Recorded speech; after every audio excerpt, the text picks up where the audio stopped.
नमस्कार, एक बार फिर से आपका स्वागत है आपका अपना YouTube channel technical learning series में। आज के इस वीडियो में हम लोग हॉस्पिटल अटेंडेंट यानी कि एचए, जिसको हिंदी में अस्पताल परिचारक के नाम से जाना जाता है, यह रेलवे के अंदर ग्रुप डी के सबसे अच्छे पदों में से एक माना जाता है, क्योंकि इसका ड्यूटी जो होता है एक रेलवे अस्पताल के अंदर होता है और इसका जो यूनिफॉर्म होता है, इनको अलग अलग प्रकार के अलाउंस भी मिलता है। सब मिलाकर देखा जाए तो रेलवे ग्रुप डी के अंदर एचए यानी हॉस्पिटल अटेंडेंट का जो जॉब है वह एक स्टैंडर्ड जॉब है। तो आज हम लोग इस हॉस्पिटल अटेंडेंट के पे स्लिप के बारे में हम लोग विस्तार से चर्चा करेंगे। यह एक हॉस्पिटल अटेंडेंट कर्मचारी का पे स्लिप है, जिसको हम लोग सभी चीज़ों पे चर्चा करेंगे कि इनको कौन सा अलाउंस मिलते हैं, इनको कितने नेट पेमेंट बनता है, इनको कितना ग्रोस पेमेंट बनता है। तो वीडियो को शुरू से लेकर अंत तक जरूर देखिएगा और अगर वीडियो पसंद आए तो प्लीज़ चैनल को सब्सक्राइब और वीडियो को लाइक जरूर कीजिएगा। तो चलिए वीडियो को शुरू करते हैं। सबसे पहले देखिए यहाँ पे डिवीजन लिखा रहता है यानी कि सोनपुर मंडल। उसके बाद यह पे स्लिप जो है जनवरी 2024 का यानी कि जस्ट पिछले महीने का पे स्लिप है। यहाँ पे कर्मचारी का नाम लिखा रहता है। मैं सुरक्षा की दृष्टि से कर्मचारी के नाम को हाइड कर दिया हूँ। यहाँ पे पद लिखा रहता है, देखिए हॉस्पिटल अटेंडेंट। यहाँ पे डिपार्टमेंट यानी कि हॉस्पिटल अटेंडेंट जो है मेडिकल के अंदर आता है। स्टेशन लिखा रहता है। यहाँ पे बिल यूनिट यानी कि जो हॉस्पिटल होता है, जो कर्मचारी होता है उसका बिल यूनिट कौन सा है, यहाँ आधार नंबर रहता है, यहाँ जन्म तिथि दिया रहता है। और यहाँ पे जो है कार्य ग्रहण तिथि यानी ज्वाइनिंग टाइम। तो इस कर्मचारी का जो ज्वाइनिंग तिथि है 30/9/1999, यानी कि लगभग इनको 25 साल ड्यूटी करते हुए हो गया। ये लेवल 3 में है। ऐसे मैं बता दूं कि जो एचए होते हैं वो ज्वाइनिंग टाइम लेवल 1 यानी ग्रुप डी के कर्मचारी हैं, ये प्रमोशन पाकर लेवल 3 तक गए हैं।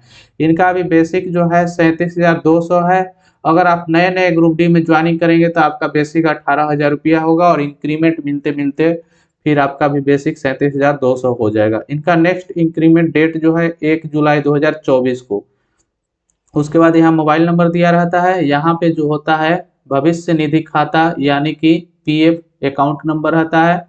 यहाँ भुगतान किस टाइप से भुगतान किस मोड में हो रहा है, यहाँ पे बैंक का नाम रहता है, यहाँ आईएफएससी कोड रहता है, अकाउंट का डिटेल्स रहता है, यहाँ अकाउंट नंबर रहता है और यहाँ पे पेन नंबर रहता है। अब हम लोग समझते हैं कि जो अभी तक इनका लीव बैलेंस है एज ऑन 1/1/2024 को, वो एलपी है 255 और हाफ एचएलपी है 170। कार्य दिवस यानी कि जो जनवरी 2024 का पे स्लिप है, इसमें इन्होंने 31 यानी पूरे जनवरी काम किया है और जो डब्ल्यूपी डेज है वो 0 है। यहाँ पे ग्रोस पेमेंट इनको दिखा रहा है 64,517। कुल कटौती जो हुआ है इनका 20,592।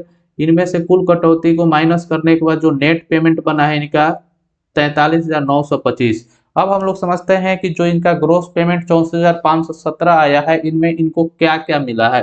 तो देखिए यहाँ पे जो इनका बेसिक पे है 37,200 रुपया है और इस पे डियरनेस अलाउंस यानी कि अभी जो डियरनेस अलाउंस का रेट है वो 46% है। तो आप अगर 37,200 का 46% निकालेंगे तो 17,112 रुपया होगा। उसी तरह से ट्रांसपोर्ट अलाउंस मिलेगा तो 2628 रुपया इनको ट्रांसपोर्ट अलाउंस मिला है। नेशनल हॉलीडे यानी कि यह किसी हॉलीडे के दिन कार्य किए हैं तो एक दिन के हिसाब से 477 रुपया, यानी कि अगर कोई कर्मचारी 1 से लेकर लेवल 5 तक के कर्मचारी है तो उसको एनएच के रूप में एक दिन 477 रुपया मिलता है। उसी तरह से ट्रेवलिंग अलाउंस यानी इनको टीए भी मिला है, तो इनको टीए जो है 3,000 रुपया मिला है।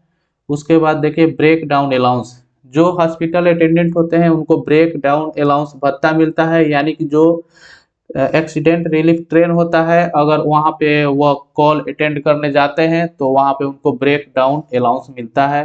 तो इस महीने में इन्होंने एक भी ब्रेक डाउन अलाउंस इनको नहीं मिला है, क्योंकि ये कोई एआरमी या एआरटी अटेंड करने नहीं गए होंगे। उसके बाद पेशेंट केयर अलाउंस, देखिए हॉस्पिटल अटेंडेंट के जो कर्मचारी होते हैं उनको यह वाला जो अलाउंस होता है या स्टैंडर्ड अलाउंस होता है, इनको अलग से पेशेंट केयर अलाउंस 41 रुपया दिया जाता है।